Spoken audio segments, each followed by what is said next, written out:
Hello everyone, here is Afra Syab. Today we are going to solve Cambridge IGCSE Physics Paper 4 Theory Extended, held on November 2017 and paper code is 0625 with variant 41.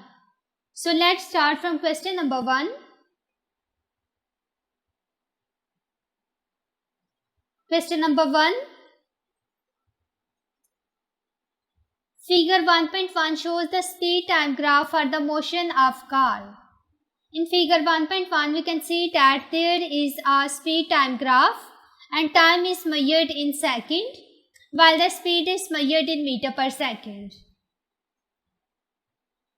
The mass of car is 1200 kg.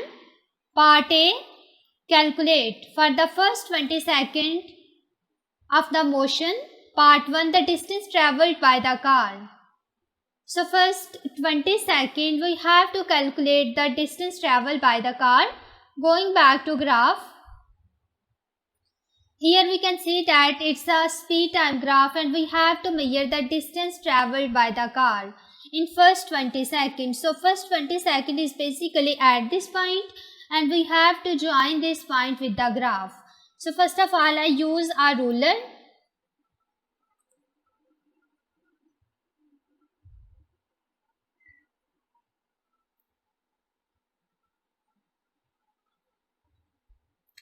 And also meet this point with the speed axis.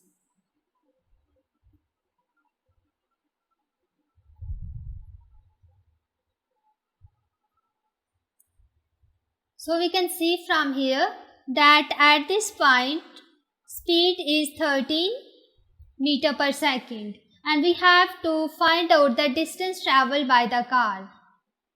So first of all we can see here that there is a triangle,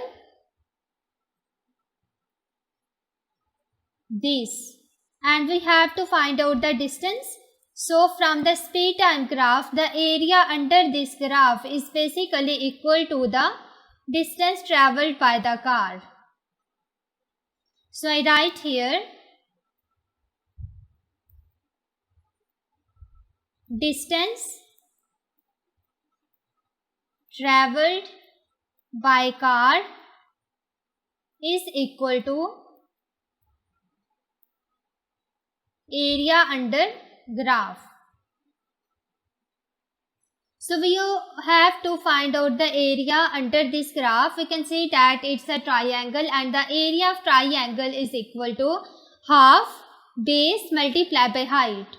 I write here area is equal to 1/2 base multiplied by height.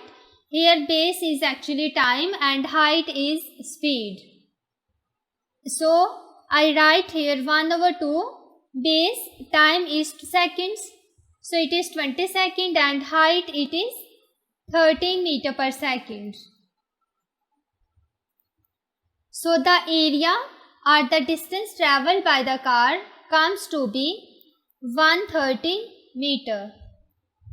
So I write here distance travelled by the car is equal to 130 meter. Part 2, the acceleration of the car. Here we have to find out the acceleration of the car and we know that it's a speed time graph and the slope of speed time graph gives us acceleration. I write here acceleration is equal to slope of speed time graph.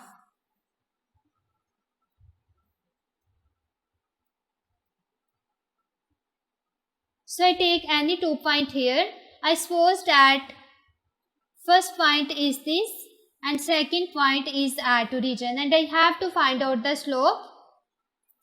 So at this point time is 20 seconds while the speed is 13 meter per second. At this point both of these are 0. So I write here acceleration is equal to delta V over delta T, which is equal to V2 minus V1 over T2 minus T1. V2 is 13 minus V1 is 0 from here, divided by time. First time is 20 second minus 0 second. So that the acceleration comes to be 0.65 meter per second square. The unit of acceleration is meter per second square. So I write here acceleration is equal to 0.65 meter per second square. Part 3. The resultant force acting on the car. Here we have to find out the resultant force. According to Newton's second law of motion, F is equal to ma, where F is the force, m is mass and a is acceleration. We have to find out the value of this force.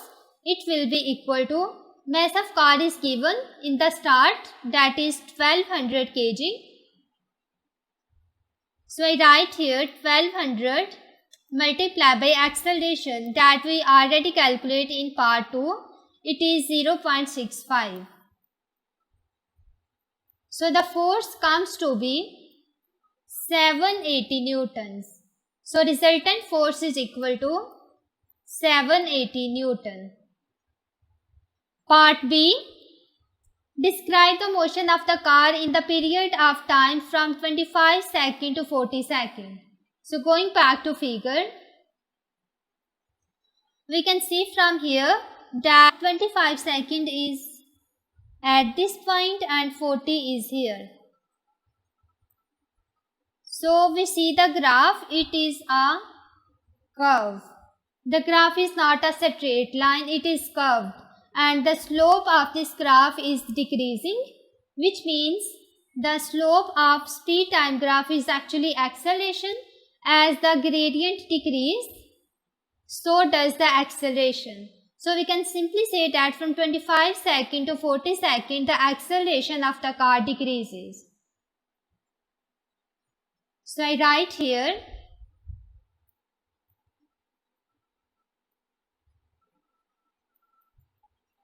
acceleration of car decreases.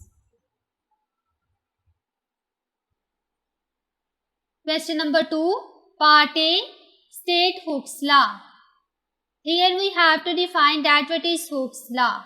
So according to this law, the extension of the spring is directly proportional to the applied load or applied force. We can simply write it as the applied load is directly proportional to the extension in the spring. And in order to eliminate this proportionality sign, I replace here a constant. So F is equal to Kx, where K is a constant of proportionality. So I write here extension of the spring is directly proportional to the load.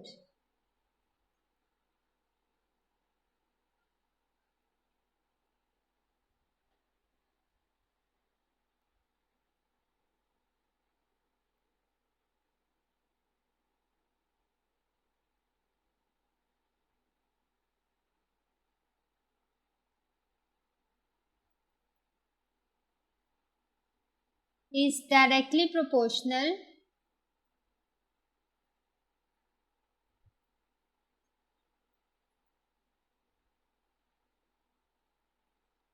to the load or force.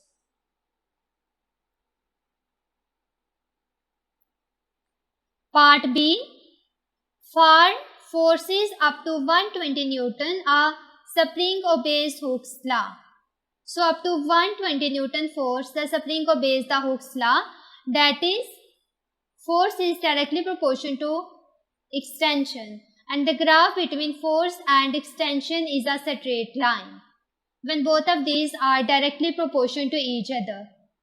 A force of 120 Newton causes an extension of 64 mm. Part 1. On figure 2.1, draw the force extension graph for the spring for the loads up to 120 Newton. So here is the figure 2.1. We can see on the y-axis force is taken and it is measured in Newton, while on the x-axis extension is taken and it is measured in millimeter. So first of all, it is given that when the force is 120 Newton, the spring obeys Hooke's law and extension at that time is 64 millimeter. It means that force is directly proportional to extension. When I increase the force, extension also increase. And when I decrease the force, extension also decrease. So we have to draw this point, that is 64 and 120 on the graph. So we can see here that here it is 100 and it is 150 Newton. So first of all, I have to find out the point where force is equal to 120 Newton. So it is 110 and this is 120. Secondly, the extension is 64 millimeter. So here it is 60 and it is 80. In between them, this point is 64. When I join these 2 points, it will be at this. So as we know that the force and extension are directly proportional to each other, so the graph between them is a straight line. It means that I have joined the origin with this point. I write here the coordinates of point, that is 64 and 120. So I draw a line here.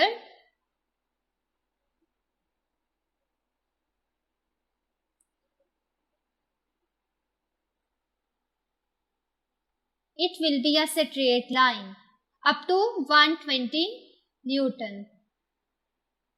So this graph shows that when we increase the force, extension also increases. Part 2. Calculate the spring constant K of the spring. Here we have to find out the value of spring constant. So I write here formula that F is equal to Kx and we have to find out the value of K. It will be equal to F over X. So when I see the graph, the slope of the graph is actually equal to the spring constant. I write here it is equal to slope of graph. So the value of K will be equal to the slope of graph. In order to find out the slope of graph, I take any 2 points. I suppose that first point is at origin and second point is this. So I write here K is equal to F, that is 120, minus second point is at 0, 0.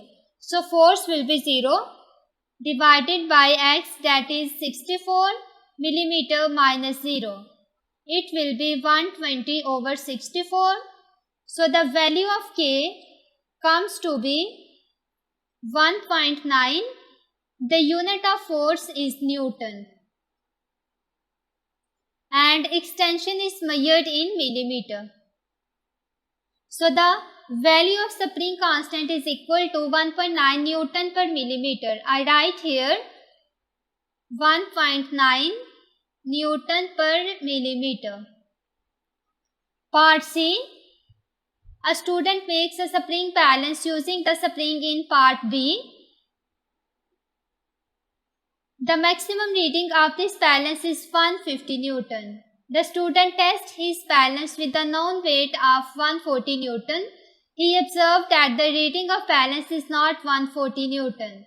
Suggest and explain why the reading is not 140 Newton.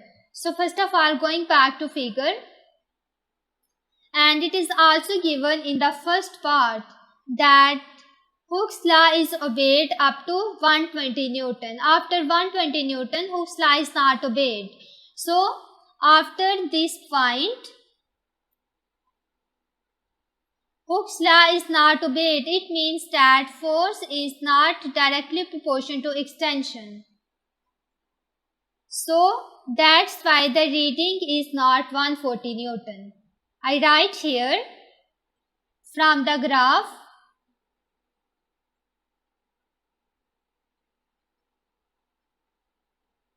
it is clear that above 120 Newton, spring does not obey Hooke's law.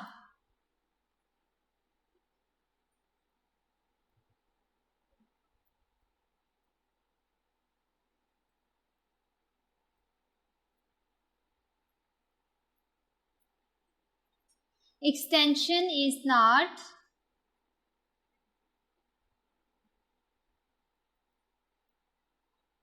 directly proportional to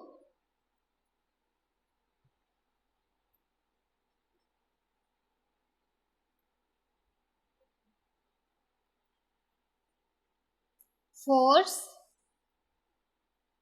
because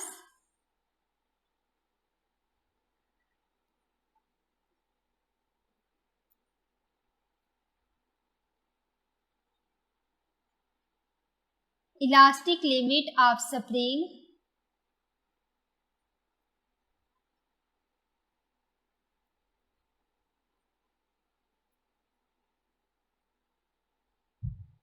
has been exceeded.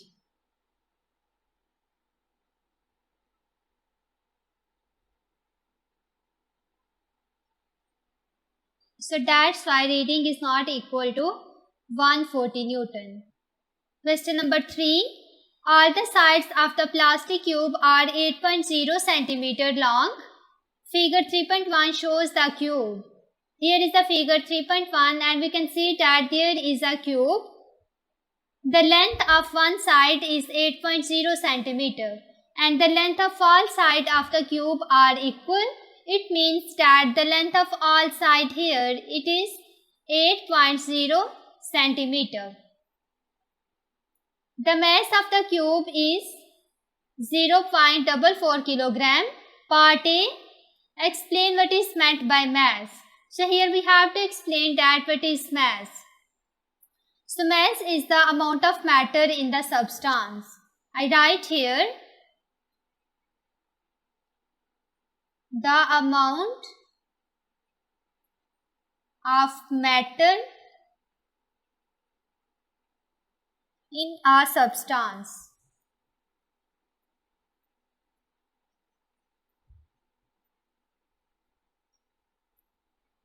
Part B. First, calculate the density of the plastic from which the cube is made. So here we have to find out the density. We know that density is mass per unit volume. I write here density is equal to mass over volume, or I can simply write rho is equal to m over v, where mass is given which is 0.44 kilogram. So I write here mass is 0.44 divided by volume. Volume is not given, but the length of one side of the cube is given, that is 8.0 centimeter. So first of all, the length of one side of cube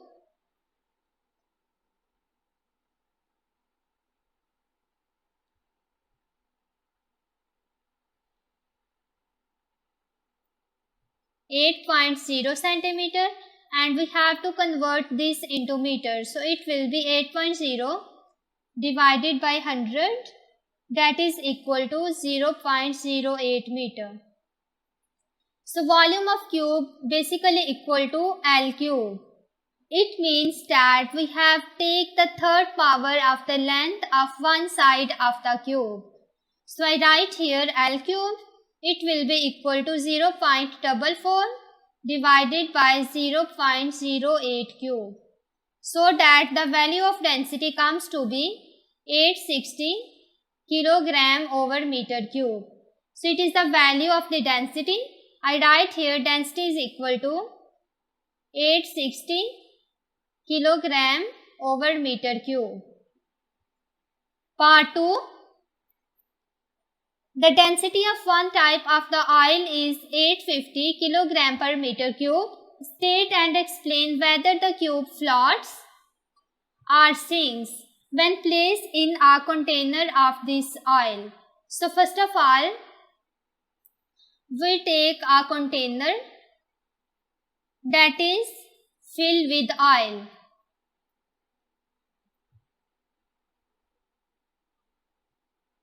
And then I place cube here. And we have to explain whether the cube floats or sinks when we place it into the container of oil.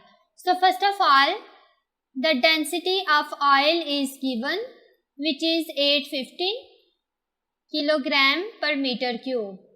And we also calculate the density of the cube, that comes to be 860.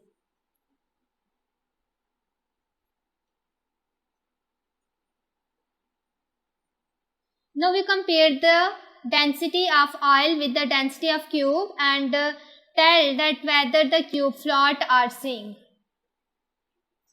So first of all, when the density of cube is greater than the density of oil, it means that the cube sinks. But if the density of cube is less than the density of oil, it means that cube will floats. So in our case, we can see that the density of oil is 850 while the density of cube is 860. So here the density of cube is greater as compared to density of oil. So the cube will sink according to this. I write here the cube sinks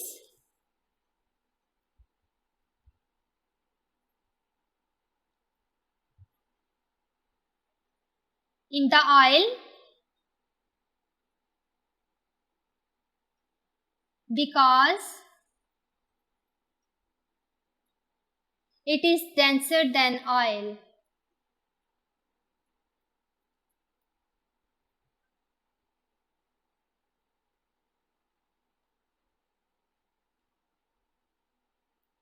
Next part C. On the moon, the weight of cube is 0.70 Newton. Part first. Calculate the gravitational field strength on the moon. Here we have to find out the value of gravitational field strength, where the weight on the surface of moon is given. So I write here the formula of weight, that weight is equal to mass multiplied by gravitational field strength.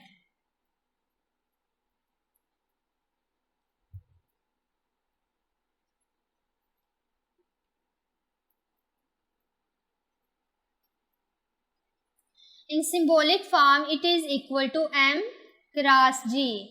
Here we have to find out the value of g. It will be equal to weight over mass, where the weight is given 0.70 over the mass of cube. So first of all, the mass of cube is given, that is 0.44 kilogram. The value of mass does not change if we place it either on the surface of earth or on the surface of moon. It remains same. So I write here 0.44. It will be equal to 1.6. The value of G is 1.6 and unit will be, the weight is measured in Newton while mass in kilogram. So the gravitational field strength will be equal to 1.5 Newton per kilogram. Going towards the next part 2. In a laboratory on the moon, the plastic cube is held stationary using a clump in a beaker of the oil of density 850 kg per meter cube. The arrangement is shown in figure 3.2. The lower face of the cube is 3.0 cm below the surface of the oil. Use your answer to part C first to calculate the pressure. due to the oil on the lower surface of the cube. Here we have to find out the pressure on the lower surface of the cube. So I write here the formula of pressure.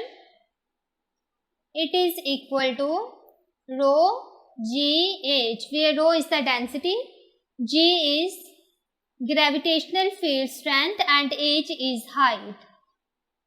Density is given in this question, that is 850 kilogram per meter cube. I write here 850 multiply the value of G that we calculate in the previous part, it comes to be 1.6. So I write here 1.6 multiplied by height. So first of all, it is the surface of oil and this is bottom of the cube. The height between them is 3.0 centimeter. So height will be equal to 3.0 centimeter and we have to convert this into meters. It will be equal to 3.0 divided by 100, that is 0.030 meter. So I write here 0.030. The value of pressure comes to be 41 Pascal. I write here pressure is equal to 41 Pascal. Question number 4. Figure 4.1 shows a balloon filled with helium that is used to lift measuring instruments to a great height above the Earth's surface. Part A. Explain in terms of momentum how the atoms of the helium produce a force on the walls of the balloon. So first of all, I consider that here is a balloon and inside there is the helium atoms. So first of all, atoms collide with one another and also with the wall of this balloon. So when they collide with the wall of this balloon, they bounce back and we can simply say that they change their direction. So there will be the change in momentum. I write here, when they change their direction, there will be change of momentum. And we know that impulse, that is I, which is the product of force and time, it is equal to change of momentum.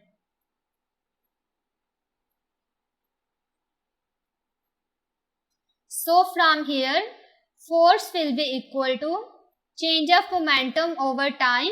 We can simply say that when there is a change of momentum, there will be the force, because force is equal to rate of change of momentum. So in this way, the atoms of the helium produces a force on the wall of balloon due to the rate of change of momentum. I write here, atoms collide with wall of balloon and bounce back.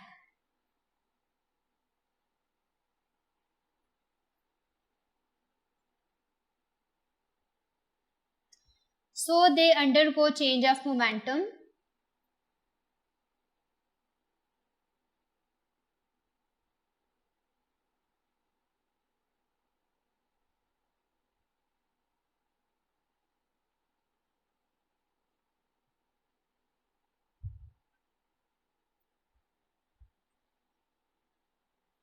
Which causes force on the wall.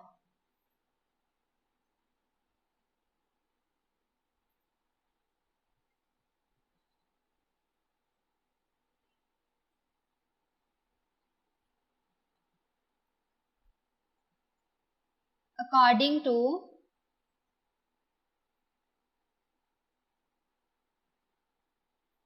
force on wall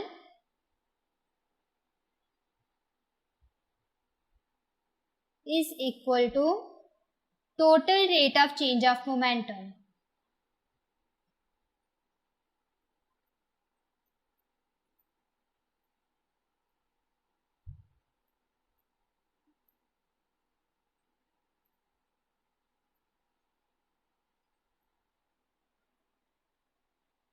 Part B.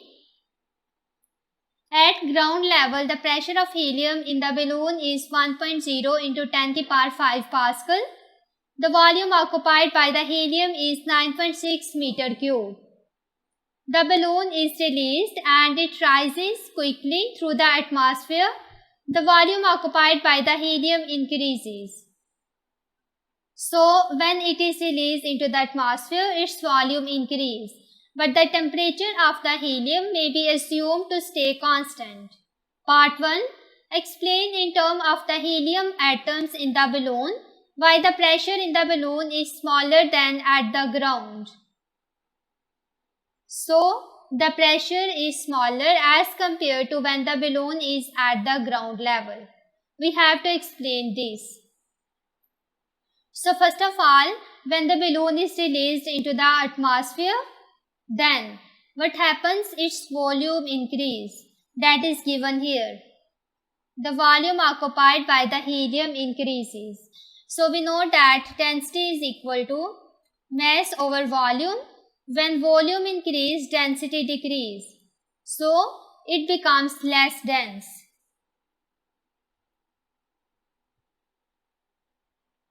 And the density is lower due to the fewer atom per unit volume because the volume is increased. And also the rate of collision with the walls of balloon decrease. Rate of collision decrease, due to which pressure also decrease.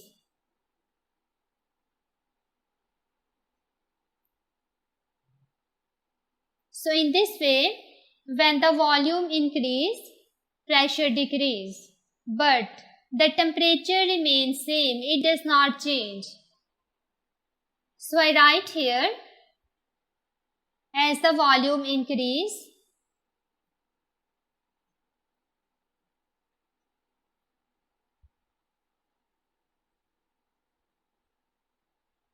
density of gas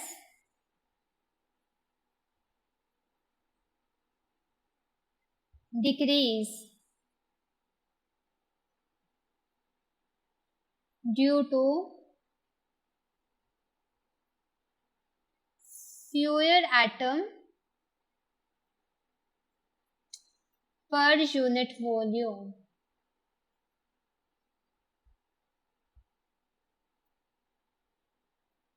The rate of collision with the walls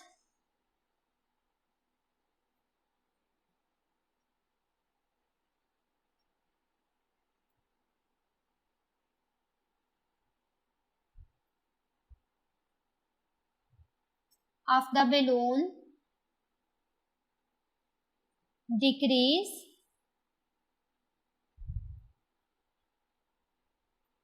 so pressure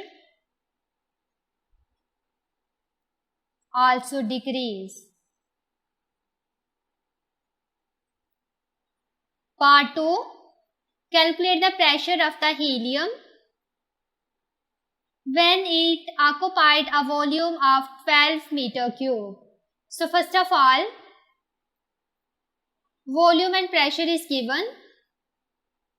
The pressure is 1.0 into 10 to the power 5. I write here P1 is equal to 1.0 into 10 to the power 5 Pascal, while volume is 9.6 meter cube.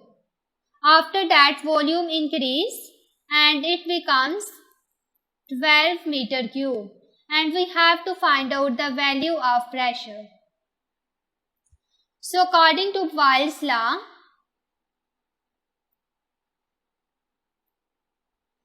pressure is inversely proportional to volume at the constant temperature. So I also write it as P is equal to K over V, where K is a constant of proportionality. So K will be equal to PV. I write this formula for 1 and 2. So I write K is equal to P1 V1 and K is equal to P2 V2. Because left hand side are equal, so that their right hand side also be equal. P1 V1 is equal to P2 V2. I use this formula to calculate the pressure. So pressure will be equal to P1 V1 over V2. P1 is 1.0 into 10 की power 5 multiplied by V1 is 9.6 divided by V2 is 12. So that the value of P2 comes to be 8.0 into 10 की power 4 Pascal. So I write here pressure is equal to 8.0 into 10 की power 4 Pascal. So it is the pressure of the helium when we increase the volume 12 meter cube. Question number 5, part A. A wave passes through a gap in a barrier. The wavelength of the wave is same magnitude as the width of the gap in the barrier. So here the wavelength of the wave is equal to the width of the gap. So first of all, I consider here that it's a barrier and this gap is basically equal to the wavelength. Tick one box to indicate what happened to the wave. First of all, diffract and dispersion. Diffraction only, dispersion only, refraction and diffraction, refraction and dispersion, and refraction only. So we have to explain that what happens there when a wave passing through the gap in the barrier. So first of all, I consider that a wave is approaching to this barrier.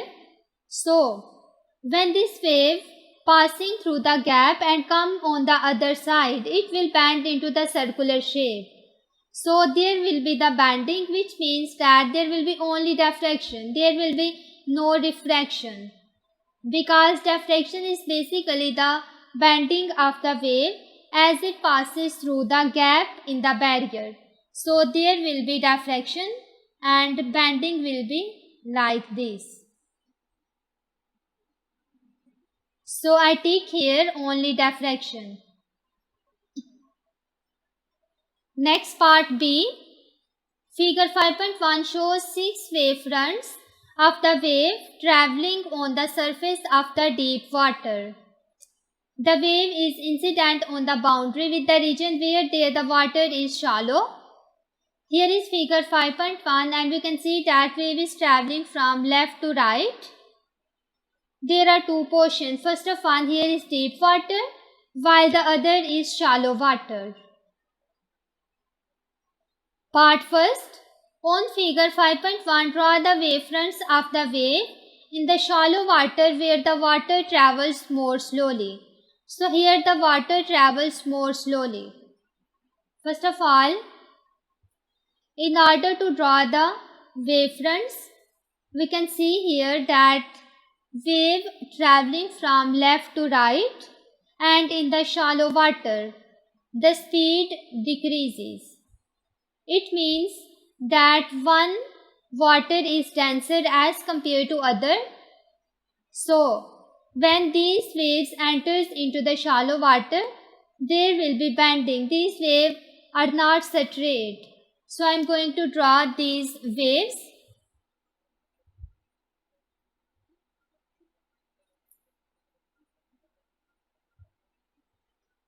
They will bend here like that.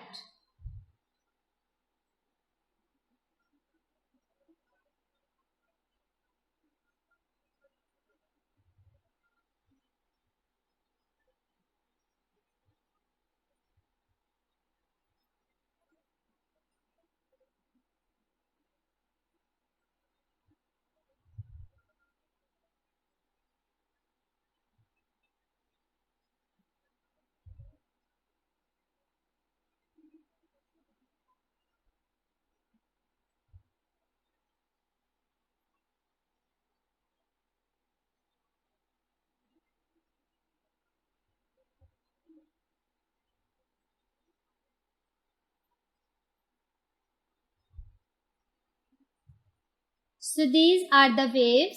When they enter into the shallow water, they will bend. These are not straight. Part B. The depth of the shallow water is not. Part B. Part 2. The depth of the shallow water is not changed, so that the speed of the wave in the shallow water is 0.60 meter per second. The speed of the wave in the deep water is 0.8 meter per second. The distance between successive wavefront in the deep water is 1.4 centimeter. Calculate the depth of the wave in the shallow water. So first of all, we have to find out the wavelength of the wave in the shallow water, where the speed in shallow water and deep water is given. So first of all, I can see here that the distance between two successive wavefront in the deep water is equal to 1.4 centimeter. The distance between two successive wavefront is basically equal to wavelength. I write here lambda. It means that the wavelength in deep water is equal to 1.4 centimeter. And we also know that frequency in both of these water remains same. So I write here frequency of deep water will be equal to frequency of shallow water. So first of all, I write here formula that V is equal to F lambda. I write this formula for deep water. So in deep water, I write it is equal to F. V deep is equal to F deep and lambda deep. First of all, here I have to find out the value of frequency. It will be equal to V over lambda. So the speed in the deep water is 0.8 meter per second and the wavelength is 1.4 centimeter, and I have to convert this wavelength into meters, so it will be equal to 0.014 meter.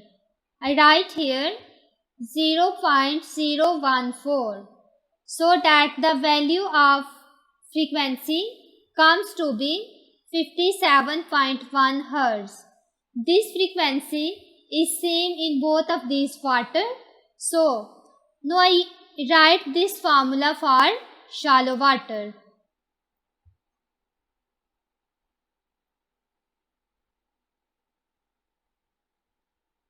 V is equal to V of S is equal to F of S and lambda of S.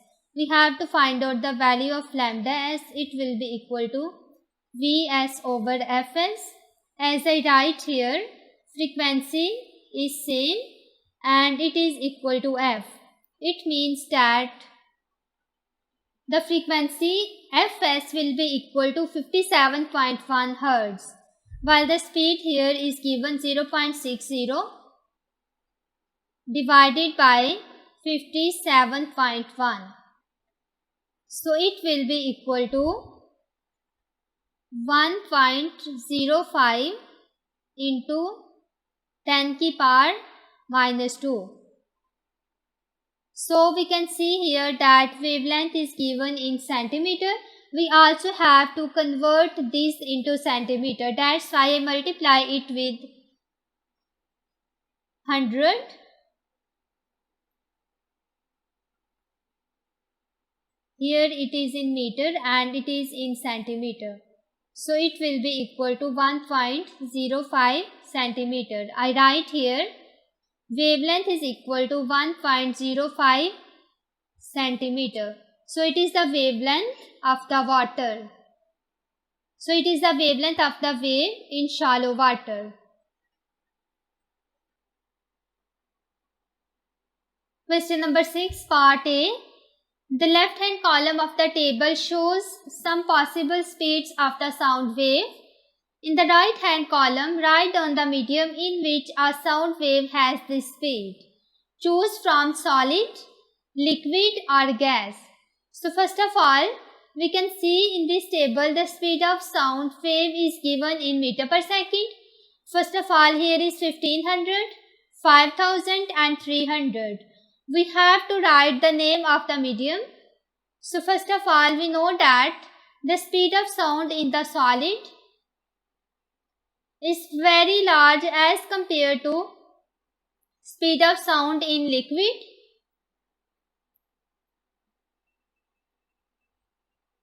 And liquid has more speed of sound as compared to gas. So here we can see that 5000 is largest.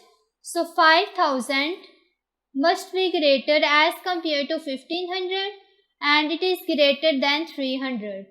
So in the solid, speed of sound is 5000. I write here solid. 1500 is the speed of sound in liquid.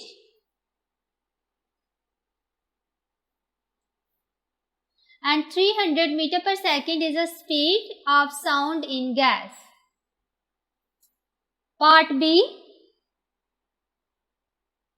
Figure 6.1 represents a series of compressions and rarefactions of the sound wave.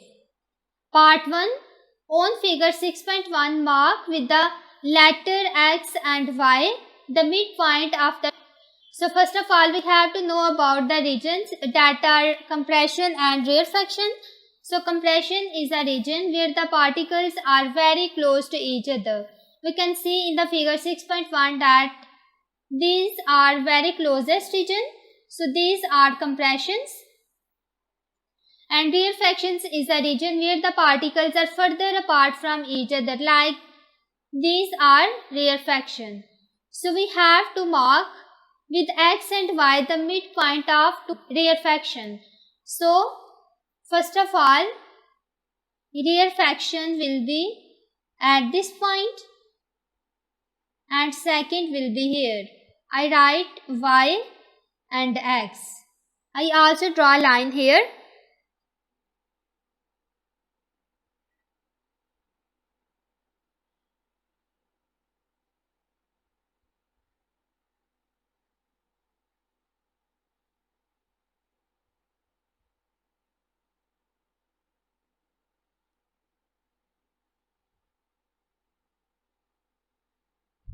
So these are the center of rarefactions.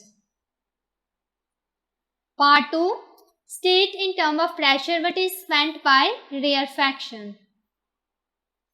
So we can see that compression is the region where the particles are closer to each other, so there is the greatest pressure. But rarefaction is a region where the particles are further apart from each other, and in this region pressure is smaller.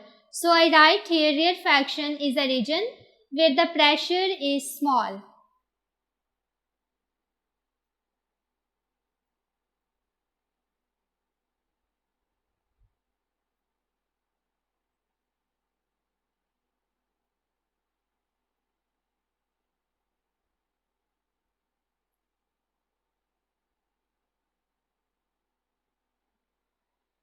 Part C. Astronauts set up a mirror on the moon's surface.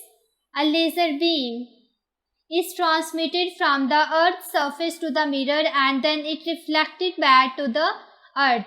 So first of all, from the Earth's surface, if I consider that it's the surface of Earth and here I place mirror. First of all, laser beam from the surface of Earth is transmitted to the mirror and then it reflects back and come on the surface of Earth. On a certain day, the time between transmitting the beam from a point on the Earth's surface and receiving the reflected signal at the same point is 2.56 seconds. The speed of laser beam is 3.00 into 10 to the power 8 meter per second. Calculate the distance between the Earth's surface and the Moon's surface. Here we have to find out distance between Earth's surface and Moon's surface. So first of all, I consider that when this laser beam goes from Earth to the mirror, it covers a distance of d. Then it reflects back. It is also covered a distance d. So the total distance will be equal to 2d. I write here,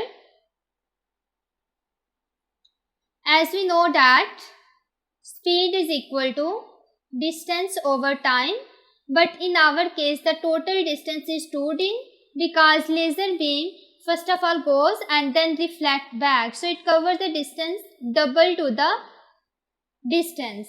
So I write here v will be equal to 2d over t. Here we have to find the value of d. It will be equal to vt over 2, where the speed of laser beam is 3.00 into 10 to the power 8 multiplied by time is 2.56 seconds divided by 2. So the distance comes to be 3.84 into 10 to the power 8 meters. So we can also convert this distance into kilometer. I write here 3.84 into 10 to the power 5 and 10 to the power 3 meter. So 10 to the power 3 basically equal to kilo. It will be 3.84 into 10 to the power 5 kilometer. So distance will be equal to 3.84 into 10 to the power 5 kilometers. Question number 7, part A. Figure 7.1 shows a converging lens and its principal axis. The points labeled F are each a principal focus of the lens. Here is the figure 7.1 and we can see that there is a converging lens and 2 points are shown F on the left side and right side of the lens. There is also the object O that is placed behind the focus point. On figure 7.1, draw 2 rays from the top of the object O to locate the image of O. Label the image I. Going back, here we have to locate the position of the image by drawing 2 rays from the top of the object O. So first of all, first ray is that parallel to the principal axis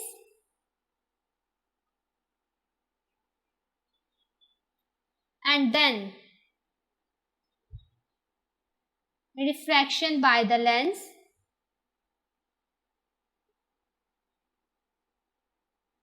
and after refraction by the lens.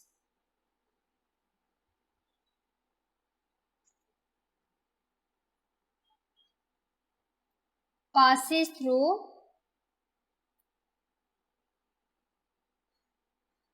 point F.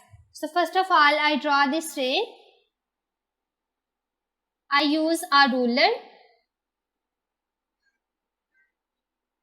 and draw a line from the top of object O.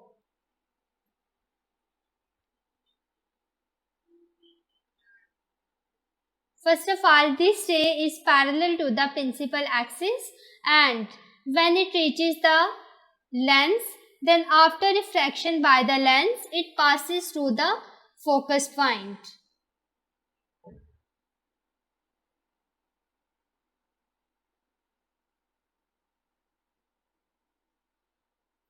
Like this.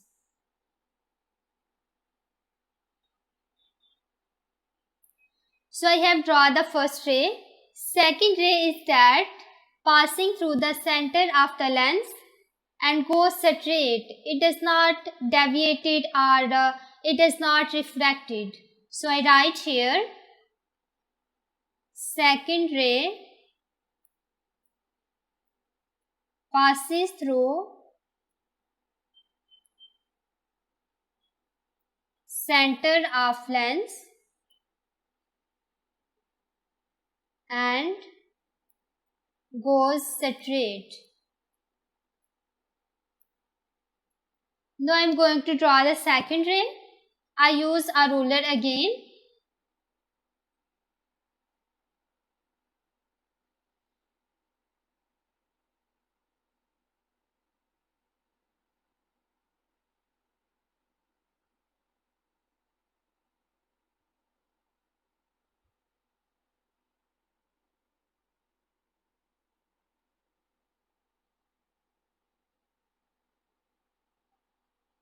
So this is the second ray, and the point where both of these rays intersect is actually the position of image. I draw arrow here to locate the position of image.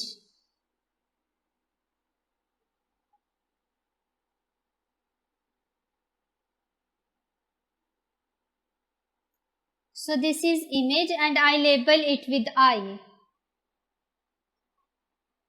Part B.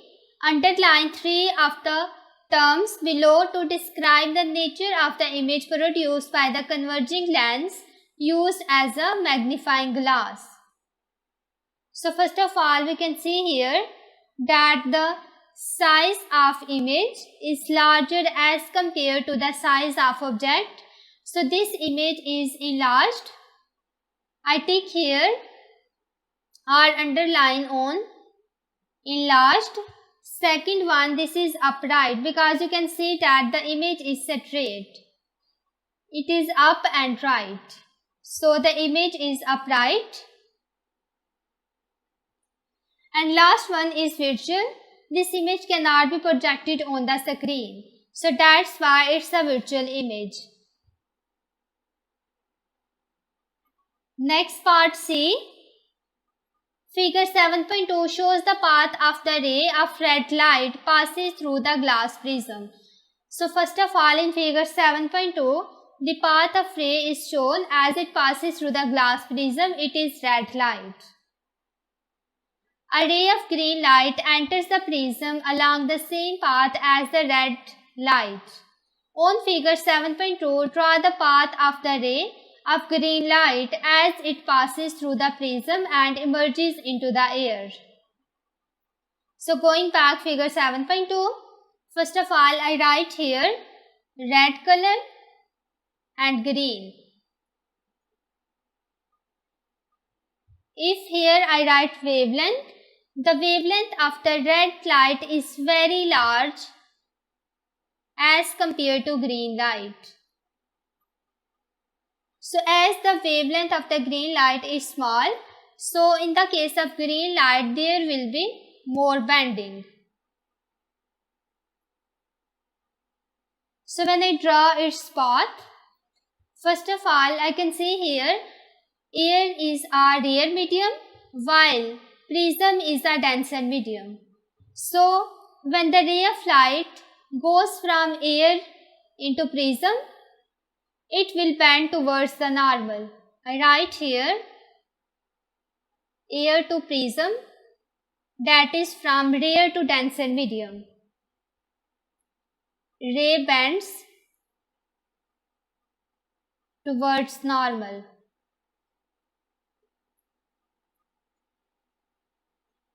And if the ray goes from prism into air, then ray bends away from normal.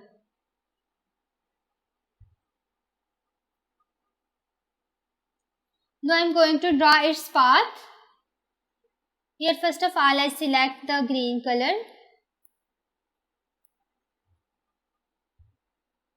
And I draw a normal at this point.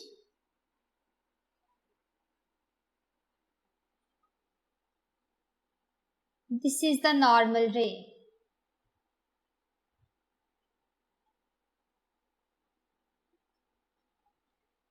So, first of all we can see that ray of green light entering from air into the prism.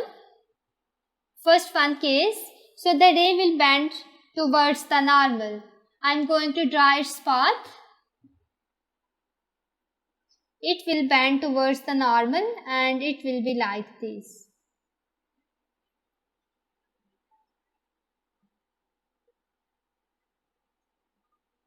Now this is a path of the green light inside the prism. When it comes out into the air, then the ray will bend away from the normal. So first of all, here I draw the normal ray again at this point.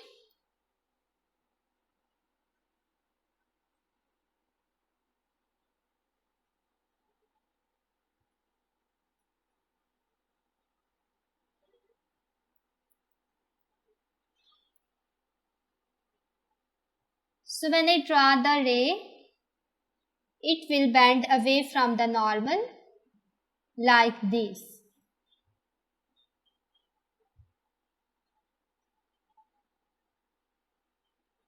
I also put arrows here to show its direction. Now I erase all of these normal rays.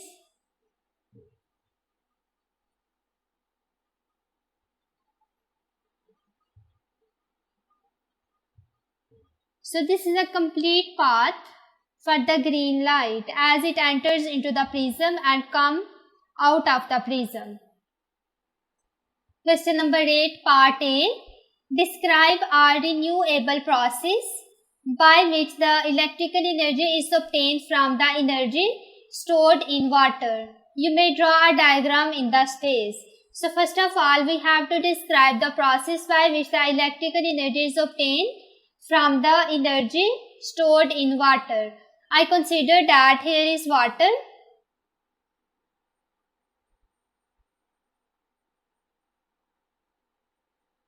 And next I place a dam.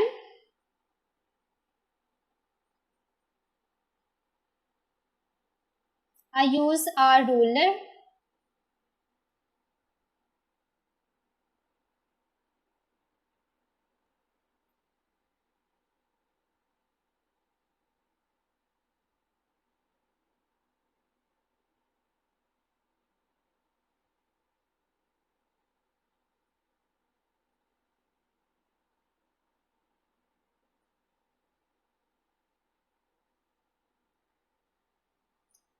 So it's a dam and the water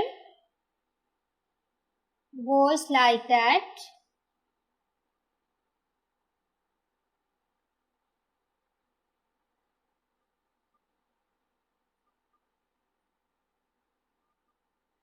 Next there is a turbine.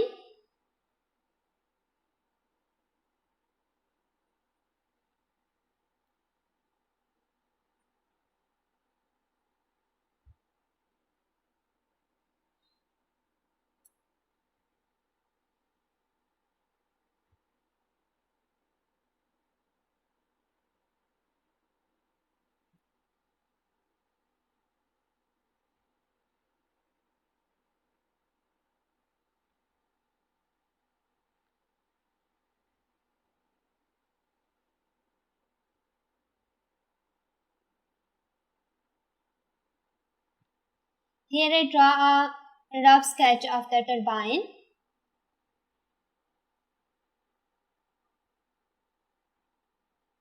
And water falls on this turbine like that, due to which the turbine rotates. And the next there is a generator.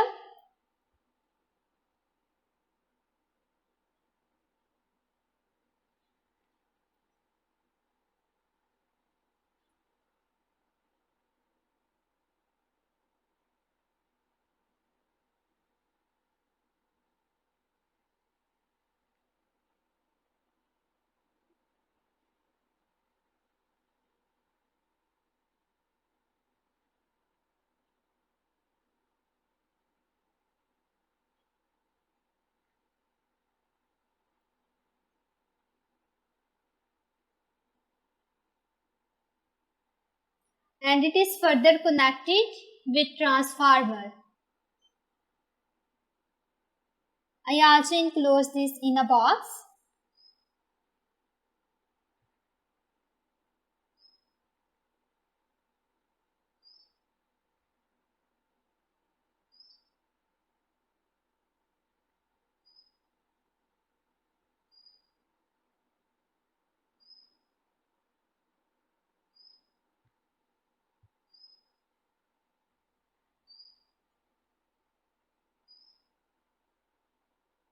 So next here is transformer.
We know that transformer has two coils, primary and secondary one, and they have number of turns. Here I make turns. This is primary coil and here is secondary coil. Next there is transmission line.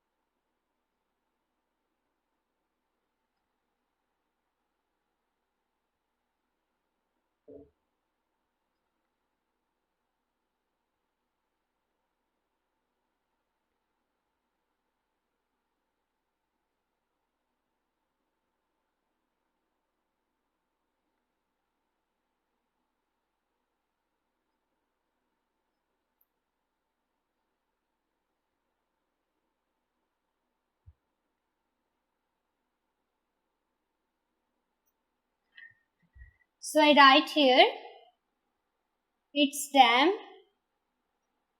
turbine, generator,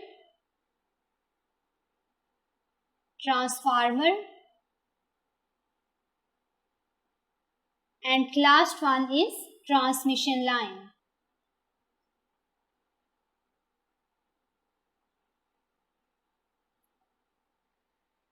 So first of all, water in the dam stored as gravitational potential energy. When this water falls on the dam, then there will be the kinetic energy. Due to this water, the turbine rotate and there is also the generator attached here. It is used to convert the kinetic energy to electrical energy. So I write here, water in dam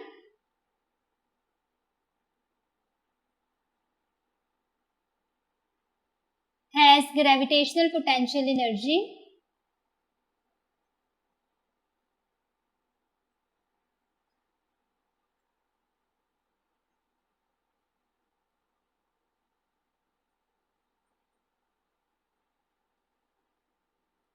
water spilling through pipe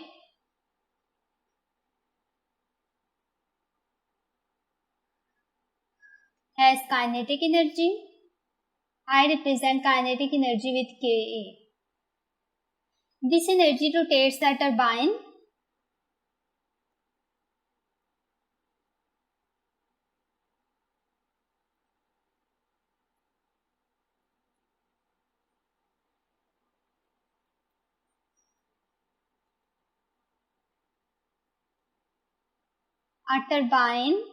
drives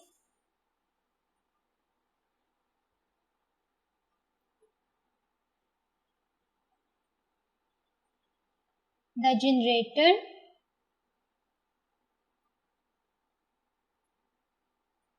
to convert kinetic energy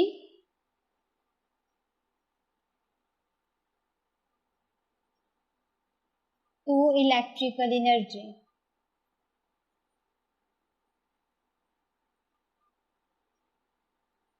Part B. Explain why the process described in Part A can be regarded as renewable. So, renewable is one that can be used again and again. In the Part 1, we have obtained the electrical energy from the energy stored in the water. So, the water rises up and forms the cloud, and the cloud finally causes rain which fall down to fill the dam and lakes. So the whole cycle is renewable because we use the water again and again to generate generator and get electricity. So I write here, water rises up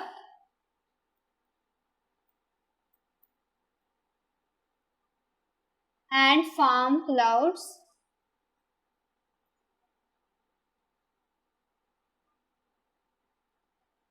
The cloud finally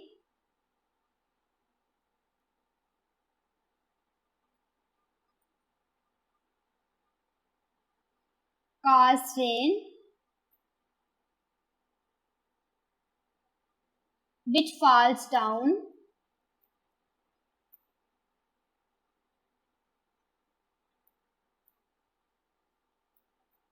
to fill the dam and lakes. So the whole cycle is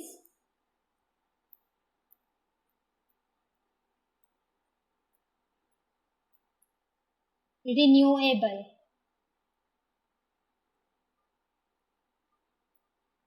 Part C. Explain whether the sun is the source of energy stored in water in Part A. So, basically the sun rays heat the water present anywhere on the ground and changes into the cloud. Sun evaporates water from the sea and falls later as a rain. So, the sun is the source of energy. I write here, sun rays heat the water present anywhere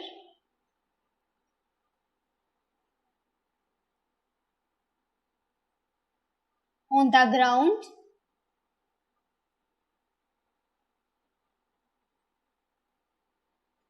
and changes it into clouds.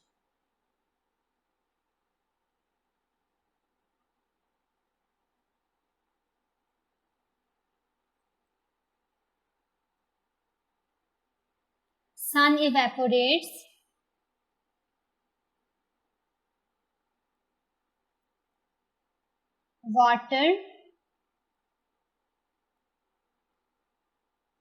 from sea and fall later as rain. So sun is the source of energy.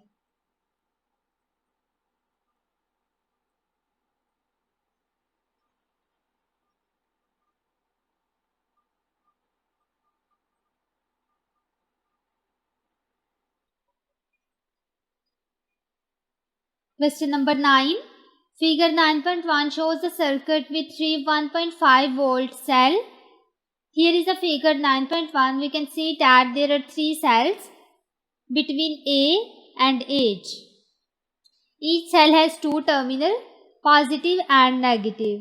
This is negative and it is positive terminal. So the total three cells, each of voltage is 1.5 volt. And there are also two resistors whose resistance is 3.0 ohms and 6.0 ohms. Both of these are connected parallel to each other. Part A. Calculate first the total electromotive force of the cell. Here we have to find out the EMF of the cells. So first of all, here we can see that there are total three cells and each of them has voltage 1.5 volt. So the total EMF of these cells will be equal to the total number of cells multiply the voltage across each cell. So I write here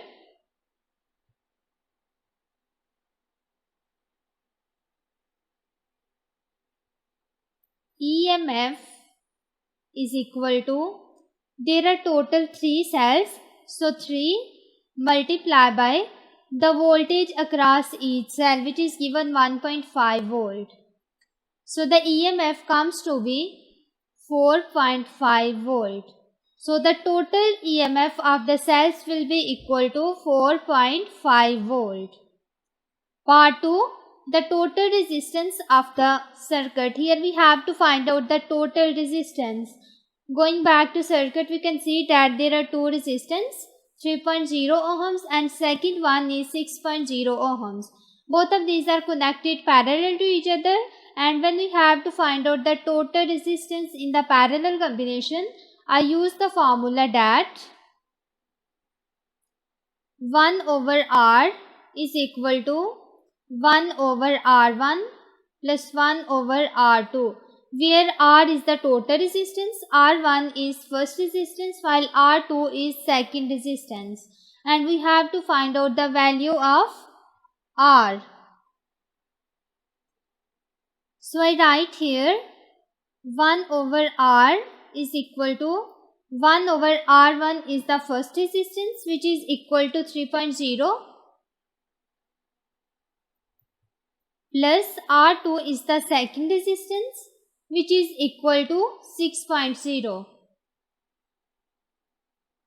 So it will be equal to 6.0, 2.0 plus 1.0.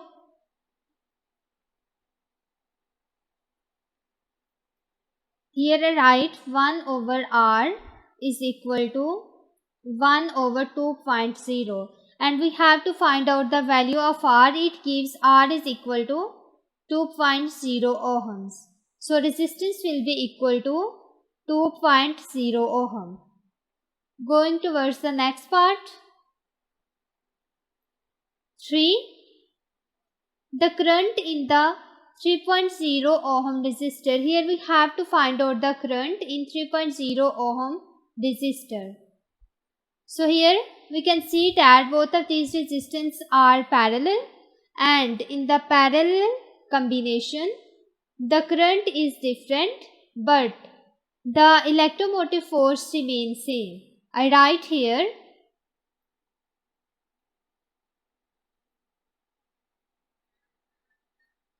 parallel and series combination. Here I write voltage and current. So in parallel combination, voltage is same while the current is different. Here current is same but the voltage is different. So this simply means the parallel combination, the current across each component, we add all of these current to get the total current. But the potential difference or EMF across each component is same as that of the cell. So I write here the EMF across 3.0 ohm resistor is 4.5 volt, and here it is also 4.5 volt because both of these are connected in parallel. So I write here V is equal to 4.5 volt, and we have to find out current. So by using Ohm's law, V is equal to IR and I is equal to V over R, where V is 4.5 and R is 3.0, will be equal to 1.5, and the unit of current is ampere. So current will be equal to 1.5 ampere. Part B. State using the letter in the figure 9.1 how you connect. Part 1. An ammeter to measure the total current in the circuit. So how we connect the ammeter to measure the total current in the circuit. Here we have to find out total current. That's why here in this figure I connect the ammeter in series between A and B terminal RH and G terminal. I can connect ammeter in both of these, but it should be in series. So I write here connect ammeter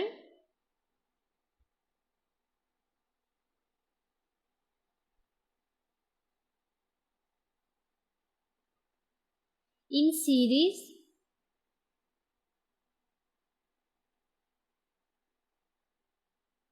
from A to B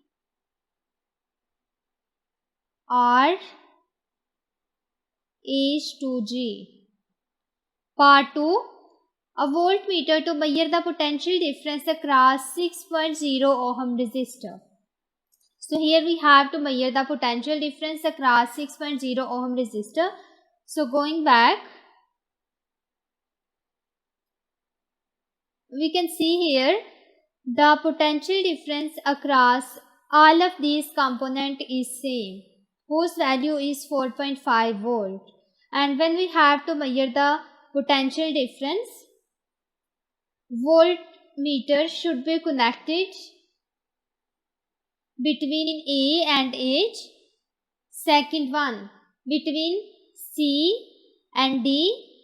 We also connect voltmeter between B and G and also E and F, because the voltage across all of these components remain same. So in order to measure the voltage across 6.0 ohm resistor, we can connect the voltmeter across any of these given terminals that I mentioned earlier. So I write here connect voltmeter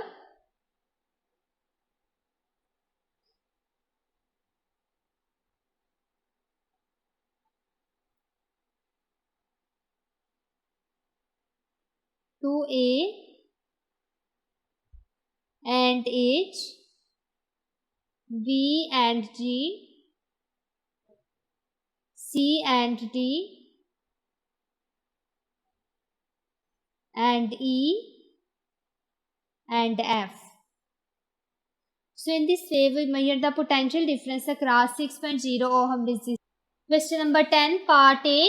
First, draw the circuit symbol for the diode. Here we have to draw the symbol for the diode. Diode is a device that is used to allow flow of current in one direction, or we can simply say that it is a device that is used to convert the alternating current into DC current. So here I draw the symbol of the diode using a ruler.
So it's a symbol for the diode. Part 2, state the function of the diode. So diode is basically a device that is used to convert the alternating current into direct current, or you can simply say that it allows flow of the current in one direction. So I write here diode is used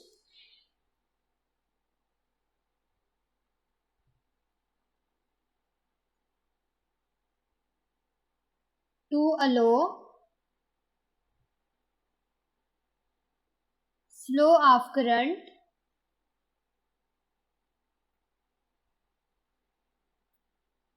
in one direction.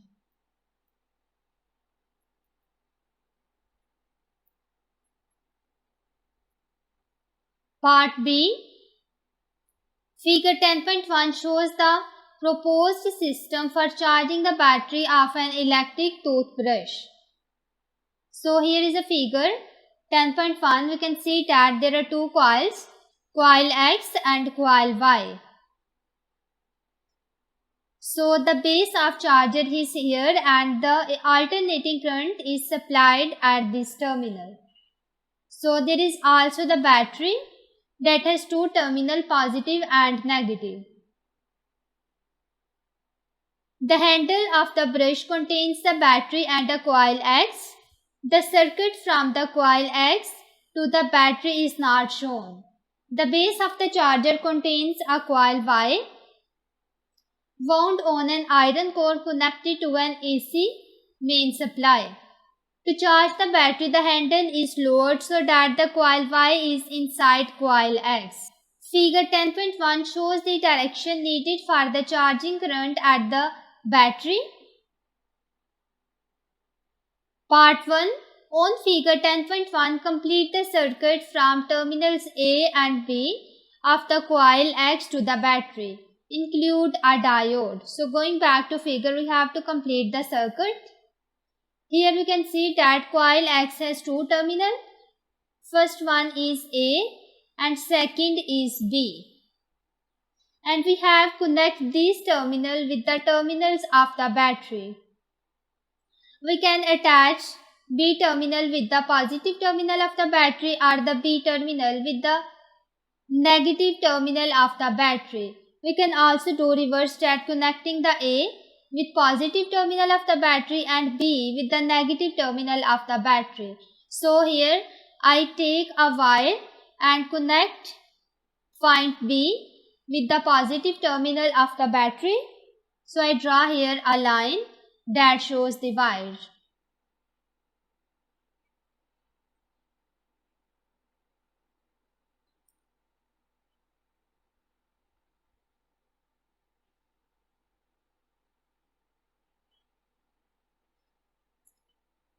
And the terminal A is connected with the negative terminal of the battery.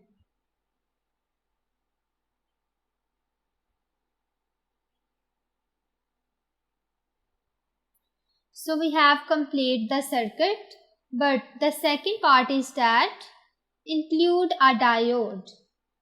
Here we also have to include the diode,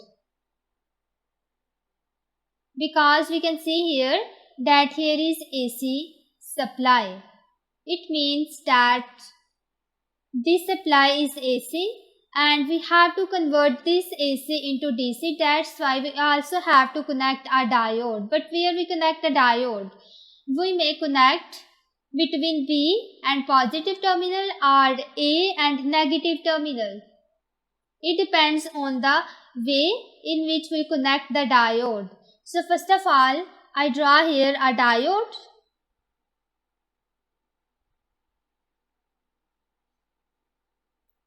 This arrow is basically positive terminal, while this line basically shows the negative terminal. So here I draw diode.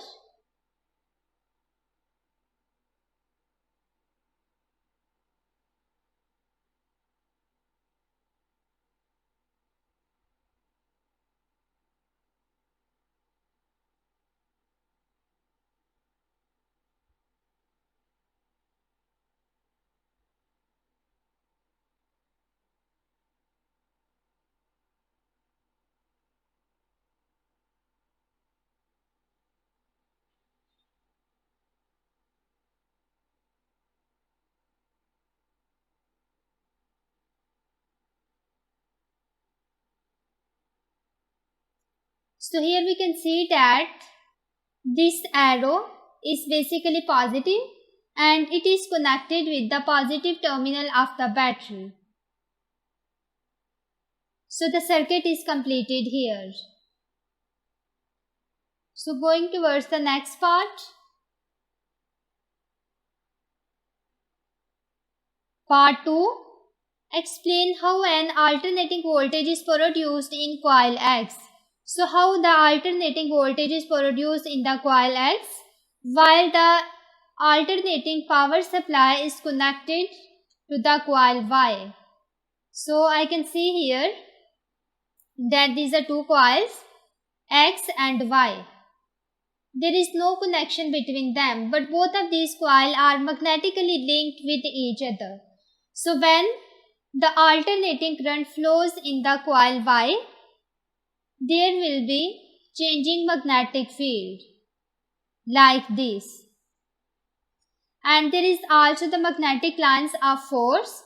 Some of these magnetic lines of force passes through the coil X, due to which there is also the induced voltage in the coil X. So when there is the induced voltage, there will be the induced current in the coil X. That is induced due to the alternating power supply to the coil Y. So I write here AC in coil Y, that is alternating current,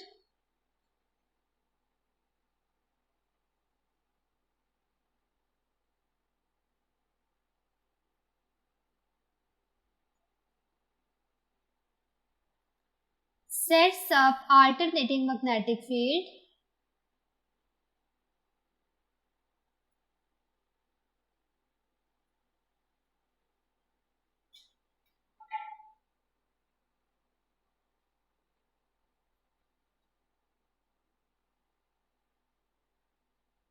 which causes change in magnetic flux.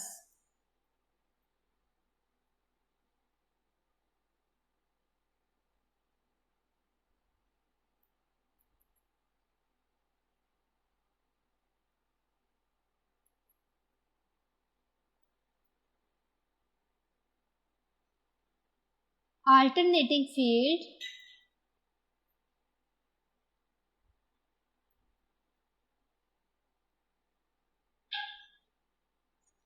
links coil X and cuts the coil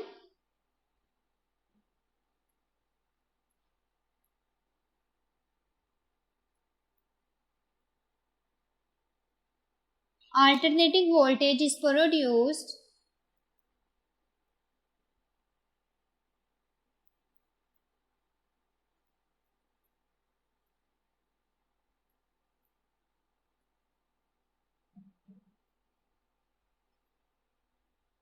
in coil X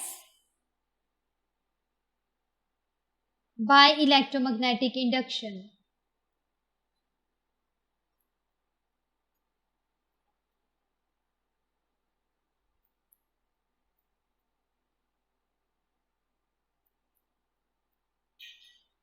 So in this way the alternating voltage is produced. Question number 11. The radioactive isotope carbon-14, carbon whose atomic number is 6 and atomic mass is 14, emits beta particle as it decays. Part A. The decay of carbon-14 produces an isotope of nitrogen N. Part 1. State the nature of beta particle and state where it is produced. So beta particles are just like electrons with atomic number -1 and mass number 0. So the nature of beta particle is like electrons and these are produced in the nucleus. So I write here beta particle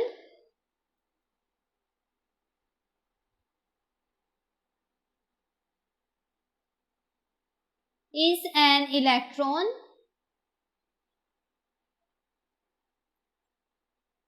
and it is produced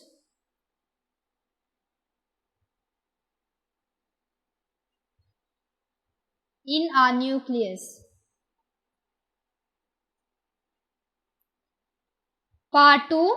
Complete the nuclide equation for the radioactive decay of carbon-14. Here is carbon whose atomic number is 6 and atomic mass is 14, and it changes into nitrogen by the emission of beta particle. So we have to complete this equation. Here I write that beta particles are just like electron whose atomic number is -1 while the mass number is 0. So we can easily find out the atomic number and atomic mass of nitrogen. First of all, here will be the law of conservation of atomic number and atomic mass, that the atomic number and atomic mass on both sides of the arrow will be same. So first of all, I write here atomic number. On left hand side it is 6. It will be equal to, here it is -1 plus, if I consider it as x and y, so I write here x. So that x will be equal to 6 plus 1, which is 7. It means that the atomic number of nitrogen is 7. Next I have to find out the mass number. So I write here mass number will be 14 is equal to y plus 0. It means that y is equal to 14. Atomic mass does not change, it remains same. So I write here it is 14. Next part B. The half-life of carbon-14 is 5700 years. Explain what is meant by the term half-life. Here we have to define that what is half-life. So half-life is a time taken for half of the original nuclei in a sample to decay.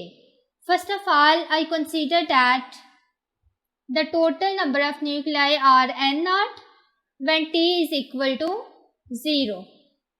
Originally there are total number of nuclei is n0. When first half-life pass, if I suppose that it's carbon, so when first half-life pass means that time is 5700 years, then half of this amount decay, it becomes n0 over 2.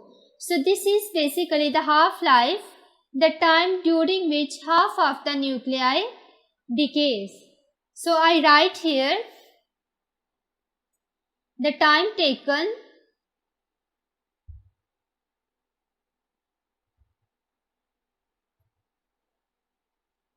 for half of the original nuclei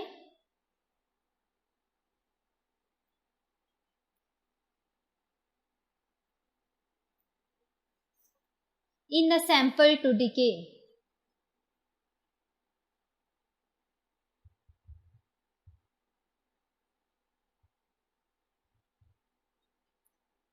Is called half-life. Next part C. A workman operates a machine that uses beta particle to determine the level of liquid in the plastic water bottle that is being filled. Suggest why. First, explain alpha particles are not suitable for the same process. So alpha particles are not suitable because these are stopped by the plastic bottle.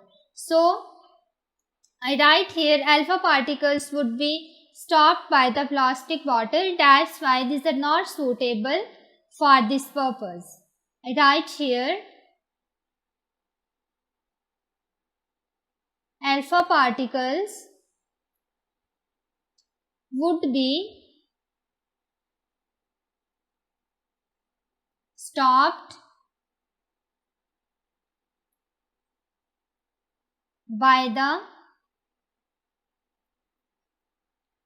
plastic bottle. Part 2.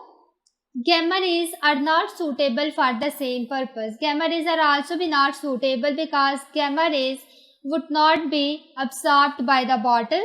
because these are very penetrating rays. So no change in the detector reading would be observed. So I write here gamma rays would not be absorbed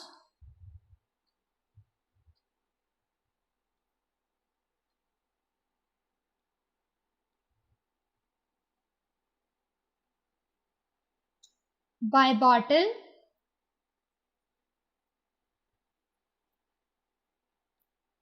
it is very penetrating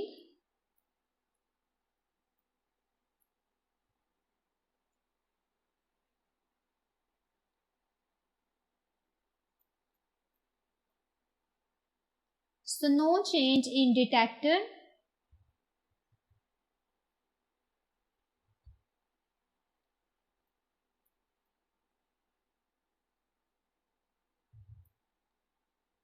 reading would be observed.